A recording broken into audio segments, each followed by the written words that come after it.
Ladies and gentlemen, welcome to another episode of the Same podcast featuring myself, Sala Jam Jam, and Sala the legend. Yeah, man. The great. UFC just happened. Yes, man. How was the match, man? Your boy. Yeah, my boy. Your boy made it. Yeah, he did it again. Mr. Trump supporter. Who's a Trump supporter? Dricus? Dricus, yeah. He caught me a bit off guard with that one. Oh, what did he say? He just said Trump supports champions or something. I don't know. So he's an AfriForum type guy. Yeah, I think he might be leaning towards that side, man. That's disappointing. Yeah, it is a bit disappointing because I won't even lie. The AfriForum is wild, bro. Do you see AfriForum this week?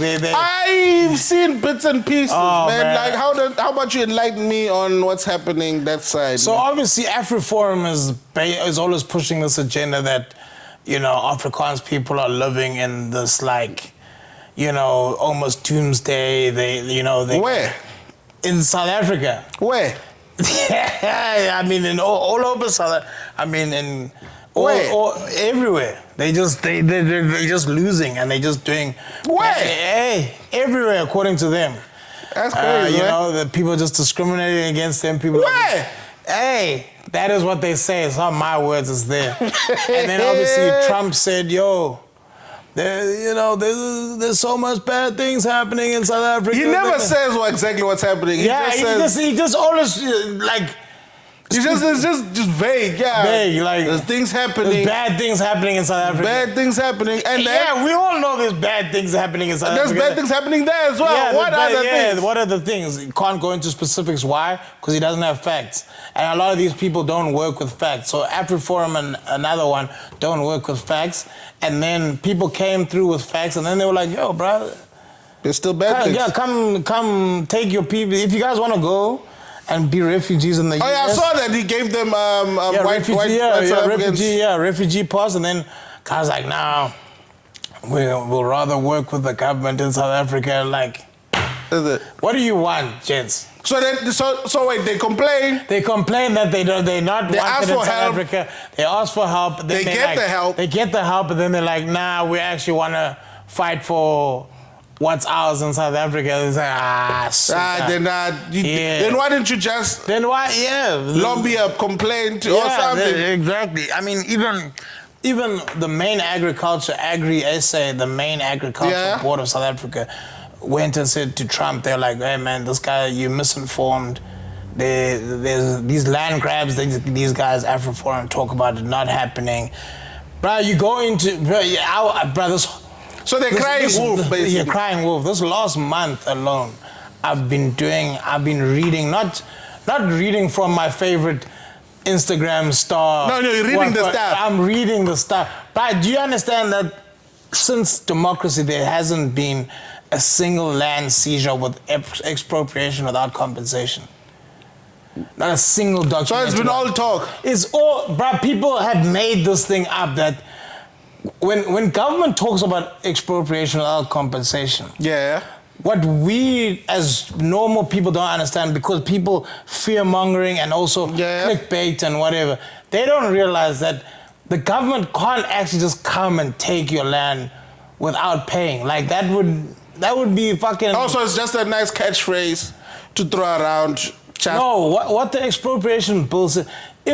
say this is a scenario I can best paint it. Okay. And I'm also one of those people who invite anyone to educate me if I need to be. I'm not one of those guys. Okay. Oh, I'm 100. Okay. But, respect. Yeah. But so say if you had a plot of land that was like outside the area of like Eastern Cape, say like just outside East London, and there's been lots of developments leading up to that plot of land, and you don't want to sell it because you just want to be extra and you want to hold out for millions or whatever, but they've offered you money. Okay. But this is in the public. Say if that plot of land, they want to build like a Toyota factory there. Yeah. But and that's how the land is developed. So they keep building factories. Yeah. They come to your plot and you like, no, I don't want to move or relocate. Yeah. Then they come with money. They come, but you have to follow so many processes which involve money and compensation for your property.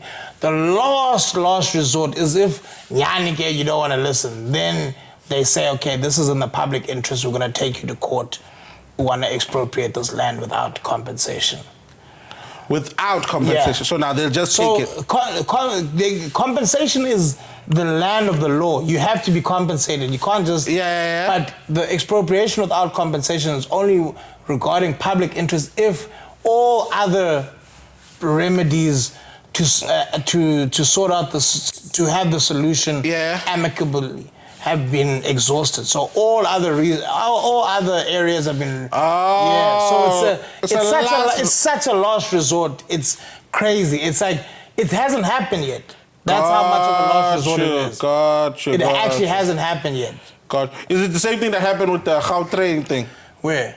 No, they're trying to build the Gautrain, but they had to do it through like a urban area, so people's houses had to be removed out of the way. Exactly. So something like that is, so there's no such thing as people just being like driving past in Stellenbosch like, hey, I like that land. And then being like, let's try it. No, it has to, like you're saying, for stuff like that. They would have gone to the people if they needed to build part of Gautrain on land and been like, yo, here's the money for the land, what. But also if you have, especially the people that have those plots of land, they're not doing anything with that land.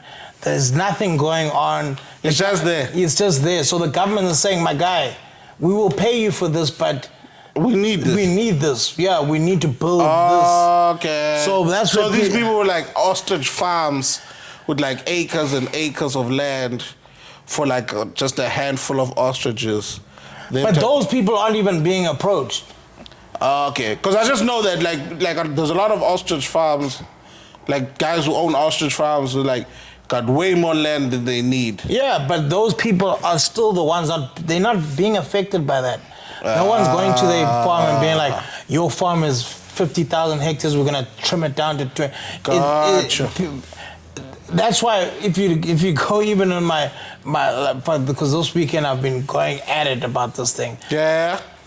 I've still yet to find someone who says, I said to them, give me a proper documented case where they expropriated without compensation and the person took it to court and it's still not a single... People respond with other things and you're like, this is simple. Pendulumbuzos. See, now they trying to manipulate the information. Just give me a single case where this has happened, where, like, the facts is... I'll send you the facts. It's scary how this thing has been made a big thing when it's really not. Like, when it's really not a thing of...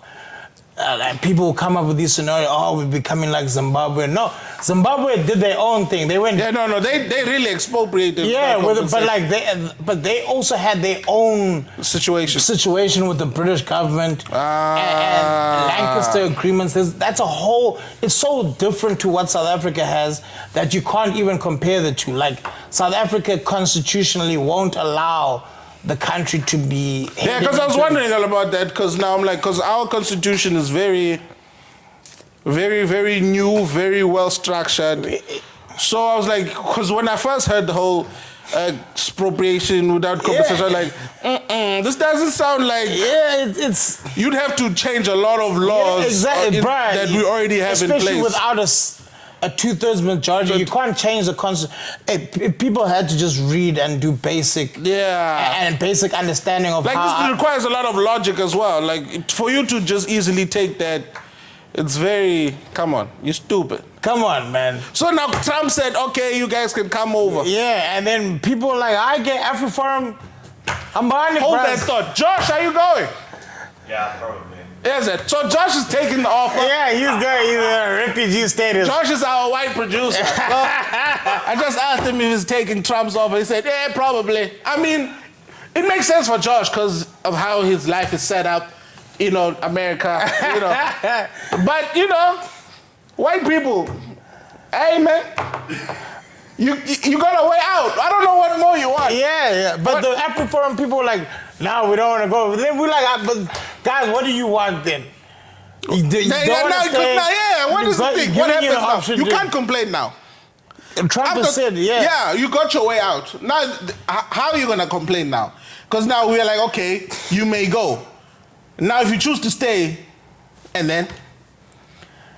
But for me, it just shows you how misinformed people are and how, people don't actually ever read. But guys, I'm telling you now, please, don't go to any podcast and whatever for you and say that's your facts. Like even this podcast, right, this is not, don't say this is 100% fact that, I heard Jam Jam and Sala speaking about it, it must be true. No. Interrogate information, bruh. Like, this is stuff they teach you at high school, in fucking varsity, bruh. Don't just, when they first tell you, hey, don't just believe everything on Wikipedia. They tell you that for a reason. You must go interrogate the information, go see the source and see how reliable the source is. Is this person usually, reporting facts on situations? Don't go to fucking just your favorite Instagram influencer and he says, they're doing this and that. Don't go to, I like the guy's page, but there's a guy, Cool Story, I don't know if you ever seen him, but he just reports stories. He doesn't go in depth, he doesn't give, it's not like he's trying to... He's saying this is the fact. It's he's saying this is... According to this source. This is breaking, exactly. Yeah, in the expropriation bill is being presented. He doesn't go in depth. But people take that and then they're like, it must be. Got you. So it's taking things at face value. Face value instead of your own. All right. Okay, now I'm kind of caught up. Now I know why everyone's going after from, because I saw that I got some, like, my For You page is spammed with that stuff. I was so exhausted by, hearing Afri-From, because I already, I've heard it from, like, they complaints before, and I got disinterested as soon as I saw them pop up again. Yeah, they complaints are always... So I saw, there was, a little press conference they pulled through. I laughed when they said Afrikaners are indigenous to South Africa. That was funny. Yeah, no, they're not. They're not indigenous. No, they're not indigenous, but they're only... that they're only here, though. They're there. Yeah, no, you said African citizens. Have you heard KG's joke where he's like, right, as an Afrikaans person, there's no other passport you have. It's South Africa, But you're Dutch, though. You're descendant. You're Dutch descendant. Descendant, but they actually don't, when sometimes people, obviously, I'm not obviously saying this, but when other people on the comments will be like, go back to Europe or France, whatever. They actually can't. There's no place to go, because... What you mean? The Dutch government actually didn't colonize South Africa. The Dutch East India Company did. Oh, the East India Company? Yeah, the Dutch East India Company. Okay. So they're the ones that actually were like this. So they brought their people. Obviously, they were a fucking PTY Ltd. So they weren't. So it wasn't like the Dutch government themselves colonized South Africa. It was Jan van Riebeeck with the Dutch East India Company. So we were owned by a company. So that's why it's not like direct, when in Belgium, in Congo, when Belgian people are descendants of the Belgium, they can be like, I'm going back to Belgium, because you can trace a lineage clearly. Whereas South Africa, because it was private company, Dutch East India, it's not directly linked to the government of... But the people who did colonize... Of Netherlands. They were of Dutch people. They were of Dutch descent. So... But then the Afrikaans people are like a mix now. A mix of what? German, French, it's a lot. And then they... under that umbrella of the language Afrikaans. So the company was a mixture of places? The company was a company that was... From Netherlands? Yeah. I'm okay. There was some clarity and now there's just more questions. Let me... I don't think we have time for that. No, Dutch East. But yeah, you've cleared some things and then you've added more questions to it now. So basically, I feel like I'm still in square one, but it's fine. It's fine. So yeah. Okay. Dutch East India was a trading company that operated in Asia and Africa from 1602 to 1799. The VOC was founded by Johan Olden, whatever, largest trading company in Europe. Headquarters were in Amsterdam. It was liquidated in 1979. Yeah, they were a company, bruh. Okay, so that's why there was war between them and Britain. Yeah, and they said they literally set up in South Africa and were like, this is... They did the same in Jakarta, which is the capital of Indonesia. They did the same in Indonesia, where they just set up and were like, yo, man, this... We like these places. These are our places now. Oh, okay. So other people got colonized by countries. We got colonized by... First a company, then a country. Yeah, then the British came and were like, ooh, Dutch East India, that looks nice what you guys are doing. So now, so Trump is offering you a way out. Basically. Yeah, Netherlands isn't, by the way. Netherlands has never been like, yo, you got people that speak a similar language to us, come back. No. They have no parts Netherlands are like, it's grand, bras, do your thing. Keep farming, keep wearing short shorts and denim shorts and driving bakkies. There's no one in Netherlands driving bakkies and eating cook sisters on a Sunday and having biltong. That's true. That's not a... All of these things, that's what I'm saying. Is like Afrikaans people were created and molded in South Africa. So they have nothing similar to the Dutch people. So they're the black Americans of South Africa. Kind of. So they created their own stuff. Yeah, they created their own culture. Their own culture, and that's yeah.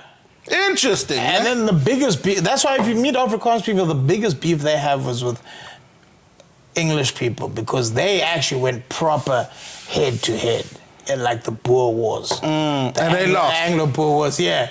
They lost proper. And the British were like, whoopee. Yeah. Rubber better combined, and then that's... Well, at least Shaka Zulu won. He won and then lost. He won a battle.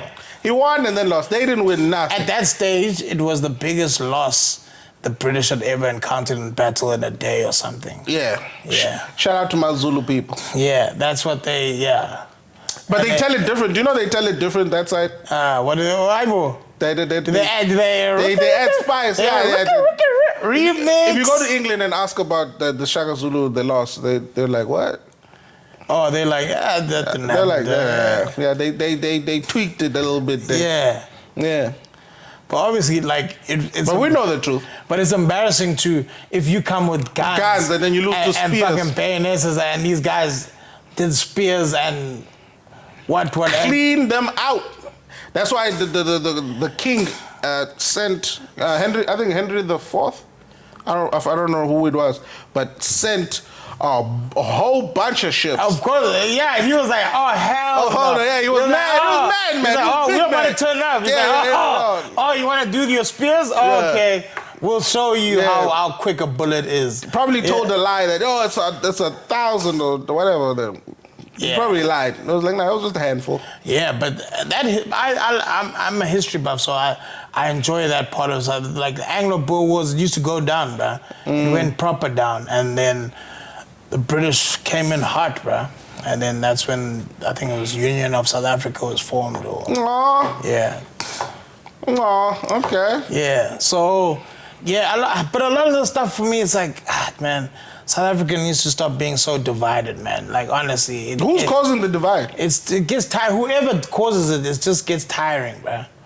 Like waking up the same, like, it's like, I feel like there's a lot of race baiting stuff in South Africa. True. That gets boring. Don't you get bored of it? Of course I get bored with it, but you know, it'll never go away. Yeah, but like surely there's some way to curb it a little bit, right? Like I'm telling you, the only time race will be irrelevant if aliens come down. Think about that. Think about that. The only time Okay. Race will truly just vanish if aliens What, and enslave showed all of up. us? I don't know whether they enslave us. If they showed up, race will immediately become irrelevant. Think about that probability of aliens showing themselves. But like, why would that stop race? Because now you realize, everyone thinks that, as much as there's the people who think that we've had movies about aliens and shit, and that there's people who say they've seen aliens, majority of the world doesn't believe in aliens. Yeah. We watch it, it's like science fiction. Yeah, that's why we say it's science fiction. Yeah. It's like, we think about it, but we don't really believe in it. Yeah. So now, if aliens were to show up like real physically, like okay, there's beings outside of human beings, race will be irrelevant. I'm telling you this. I'm like, you think about that. Will it matter that I'm black and you're white? Will it matter that we're South African and Josh is an immigrant of America? Will it matter? No. It won't. It won't, but I don't think we're ready for aliens to come, bro. That would be wild. Of course we're not ready, but I'm telling you, that's the only thing that will end racism. Because now we'll be human beings. Like, literally, it's us versus them. I still think some people will still be racist. I doubt it. Why? When you see a superior being in your face. Because they are able to travel from planet to planet. We can only go to the moon, and that's it. But that's assuming that they're able to fucking do intergalactic fucking... Well, if we're seeing them in face-to-face, they can. Yeah. So I'm just telling you, that's the only time race will end. So let that sink in. Okay, so aliens that are watching YouTube and like the real aliens, come to Earth, bruh, and save us from AfriForum and all these... But think about it. If you're an alien and you're a superior being, would you be friendly or... That's... It'd be how you treat cattle, basically. And pets. We'd be pets. Yeah. Oh, I'm sorry. I didn't mean to fuck up Jam like this. Let's end this talk, cause I'm very intrigued by it. It's a. You've never thought of it that way, like? No, I haven't, man. I can tell. No, I'm not. I think about this shit. Like I've thought it, because I've also wondered, like, when will this whole black-white racism shit end? Yeah. And I came to that conclusion that the only time racism will end is if something else shows up that's not human. And says, yo, man. And says, yo, what's up? What it do? What you guys up to? It's like, I don't give a fuck what you guys did in the past. Geopolitics, nothing matters. Trade agreements, wars will end immediately. Because we're fighting with each other because that's the only thing we see. Yeah. That's the only superiority we see is like, this group is doing this to this group because they think they're better than this group. Yeah, the world works in a way of greed. On top and on bottom. Top and bottom, rich, poor. Soon as and something else... All of these systems, like I hear people talk about capitalism being bad. I'm like, but communism, whatever system... Communism doesn't work because I'm not going to do more work for the same pay. And then, but on top of that, the people who are head of the communist parties, they an elite group as well. They don't... It's not like in a communist situation, you all sit down and uDlanga Mandla from Equmbu really has the same say as the commander-in-chief of the Communist Party. Like, that's what it's always, for me, it's been like, they always make it seem like communism is going to be like equal. Oh, like there will be no difference between the peasant and... The closest thing we have to communism, or an example we have of communism in South Africa, is when you go to the villages, how the system works there. Yeah. It's more community-based. Yeah. Oranje as well. Yeah. They've got a system that works. Yeah. Okay, but it also includes exclusion. Whereas when you go to the villages, there's no really... that's not part of the thing. Yeah. So that's why I'm using that as an example. So yeah, it's more community-based.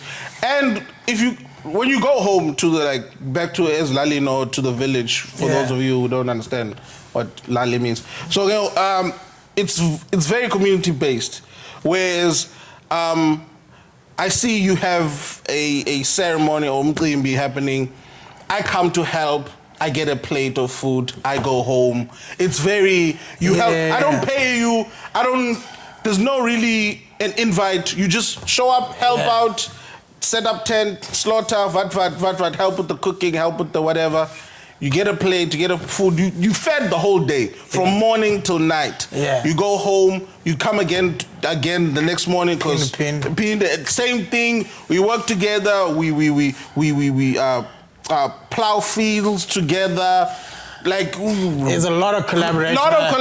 Actually, that's very true, guys. We actually could learn a lot. We could, because it's very. Lalin knows that we depend on each other. Even like if there's an issue, we all gather together. We sort it out together. When you've ever stayed as Lalin and like there'll be one guy who'll say we'll have a bakkie, and then he was the guy that will take the people to town and then go buy groceries and come whatever. Back.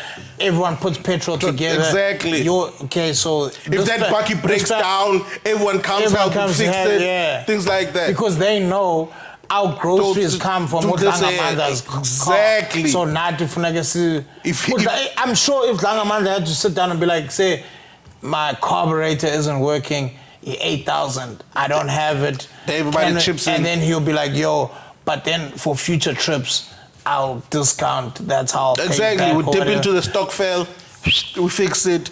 I need help building with 8 corner. Everyone helps out. Yeah. It's one of those things where we have examples of communism that actually works, and it's very peaceful and harmonious to a certain extent. But when we go outside of the bigger picture, more people that are involved. That's when the greed kicks in. Essentially, villages are small pockets. Yes. Because Kolelali here, then there's that one. Yeah. It's separate. It's together, but not together, because it's like clusters here and there. So we have examples of communism. That work, or community-based. That work. Yeah, that. Because there's even collaborations between clusters. You get that as well. Yeah. So when your cattle or your sheep is lost, you go to the next village, and then that guy will help you look for it. There's those things, man. Like so, it can work to a certain extent if we were to give it a try. If we were to come together and say, we're down with capitalism. There's a way. Yeah, but... There's an example. Yeah, there is an example. Some people will be like, I'm not going to work the same. Or I don't like... Some people actually is just selfish. They actually like... No. True, yeah, greed, bro. Like, why would I help you? Yeah, why would I help you get... Bruh, I think that's one of the... But it even happens, just to finish this off, it happens in comedy sometimes when guys don't want to give you a contact for another comedian. You're just like... It's weird. It's like... What are you getting from this now? But whatever I was going to chat to that comic about, you were never in line to get a deal from this or whatever, you know what I mean? Why are you gatekeeping? It's weird. People are weird, man. Yeah. We need to stop being weird, man. We need to... People are weird, and they have no reasons to be. They can't even explain why they're weird. Gatekeeping is, especially in such a small industry, makes no sense to me. Because we all gonna need each other. It's an ecosystem. So if you gatekeep, it's just it's just be more community based, guys. Whatever you do. I don't know. We sound like we preachy. Nah. But it's not. Like, it's some things that we've all thought about in some shape or form. Yeah, we're like, let's... But we don't really get together and really discuss a way to execute this thing. I think that's another problem South Africans have. We have a problem with executing things that we know. Yo, bro, how many forums, how many boards and what execution, dololo. We have so many committees, subcommittees, this chamber of what. And then you look at the results. What have you implemented? What have you done? Nothing. It's sad, man. It's really sad. Like, we'd be so further along if we were like able to like, if we're protesting, we're protesting to get somewhere, then we execute this thing and then follow it through. But it seems like somewhere along the line we get bored and tired and then we just let it go. And we're happy with the status quo. And then we end up back at the same problem a year later or something.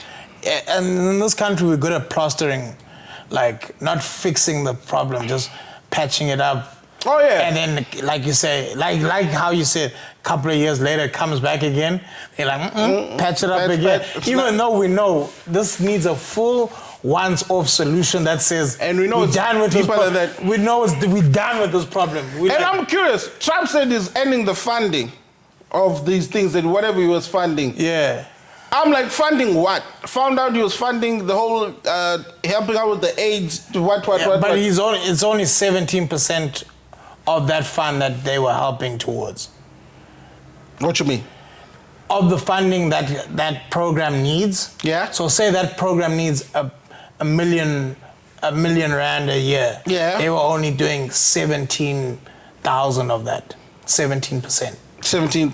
So they would do 17% of that. Yeah. And now they want to act a fool, as if like they were giving us, like they were making it seem like we were like an aid-related state, like we need American like aid, which is not the case. Okay. So our budget, our yearly budget. Oh, so that's why Cupcake was so bold. Because he was because Cupcake was like, bruh, show me where you give us money. And literally, it's that program only. The other stuff is trade. Like any other countries, is trade. Man, fuck that. I was about to say fuck Donald Trump, but I was like, fuck the whole situation. Yeah, man. They disrespected. It's an empty thread, basically. Yeah. I don't care now. Because that 17% can be made up. It's just that now in the short term, obviously, if I'm used to giving you 17,000 and I just stop, you're gonna have to budget for it because that 17K is missing now. Yeah, man, all we need to do is get rid of one minister and we'll be back on top. Yeah. That's all we need. Yeah. But anyway, bro, I enjoyed that conversation. Oh, yeah, bro, yeah, we need to have, but we can't have many of these conversations, but these serious talks. But yeah. Here and there, we'll sprinkle it here and there when we get real serious. But guys, another episode of the Same podcast. Thank you very much for watching. Please like and subscribe. Check us out on Instagram as well. Check us out on YouTube. It's myself, Kanyisa Jam Jam, and my co-host Sala. Yeah, we promised to post more reels. Yeah. One of us is slacking. Oh, yeah. I'll give you 5 guesses who. But I can tell you it's not me or Josh. Shout out, airing out our dirty laundry. It's your dirty laundry, not mine. But anyways, yeah. We'll post more. Please subscribe. We're trying to get to 100 subscribers. What are we on now? We're on, I think, 89. Is it? Yeah. 11 more subscribers, then we're going to do something special for you guys. Yeah, then hopefully get to 1,000. Let's do something. Tell a friend, share. Just whatever people do when they do this whole subscriber. I'm still new to YouTube, although we're like 12 episodes in.